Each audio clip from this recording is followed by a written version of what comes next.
দক্ষ যুব গর্বে দেশ, বৈষম্যহীন বাংলাদেশ এই প্রতিপাদ্যকে সামনে রেখে জাতীয় যুব দিবস 2024 উদযাপন উপলক্ষে খাল পরিষ্কার পরিচ্ছন্ন কর্মসূচির আয়োজন করে জেলা প্রশাসন, সিলেট সিটি কর্পোরেশন ও যুব উন্নয়ন অধিদপ্তর।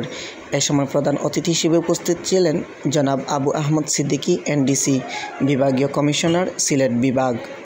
পিরোজপুর কালভার্ট সংলগ্ন জয়ন্তা খাল পরিষ্কারে অংশগ্রহণ করে যুব সংগঠনের স্বেচ্ছাসেবীবৃন্দ, প্রশিক্ষিত যুব ও প্রশিক্ষণার্থীবৃন্দ, স্থানীয় জনগণ এবং অংশীজন।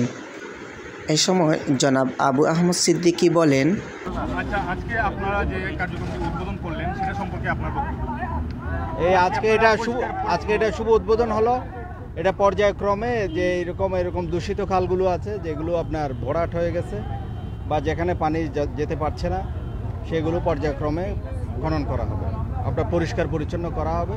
আমরা সবার সহযোগিতা চেয়েছি এবং সিটি কর্পোরেশন ছাড়াও অন্যরা যারা আছে তাদেরকেও অনুরোধ জানিয়েছি যেন এই কার্যক্রমে অংশগ্রহণ করে। এটা জাতীয় যুব দিবস উপলক্ষে শুরু হলো, এটা চলতে থাকবে। তো এই কার্যক্রম কতদিন পর্যন্ত চলবে, আর এটার কারণে কি বন্যার কোনো প্রভাব পড়বে? এটা বন্যার আগে আমরা সকল নদী নালা সিলেট শহরের মধ্যে যেগুলো আছে সেগুলো তো পরিষ্কার পরিচ্ছন্ন এবং খনন করা হবে। তারই কার্যক্রমের সূচনা আপনারা বলতে পারেন। এটা যুব উন্নয়ন দিবস উপলক্ষে শুরু হলো, এটা কন্টিনিউ করবে। আচ্ছা, আরেকটা বিষয় আমরা জানতে চাচ্ছি, এটা সুফল পাবে যদি এটা খনন হয়, এগুলো সুফল পাবে। আরেকটা বিষয় আমরা জানতে চাচ্ছি, আপনি কিন্তু আপনার নেতৃত্বেই সিলেট হকার মুক্ত হয়েছে, দখলমুক্ত হয়েছে ফুটপাত, কিন্তু এখন আমরা দেখছি যে হকার যেখানে বসতো, যে রাস্তাটা ছিল, সেখানে কিন্তু সিএনজি এবং লেগুনা গাড়িগুলো দখল করে রাখছে, সেটা সম্পর্কে আপনার এদের বিরুদ্ধে ব্যবস্থা নেওয়া হবে।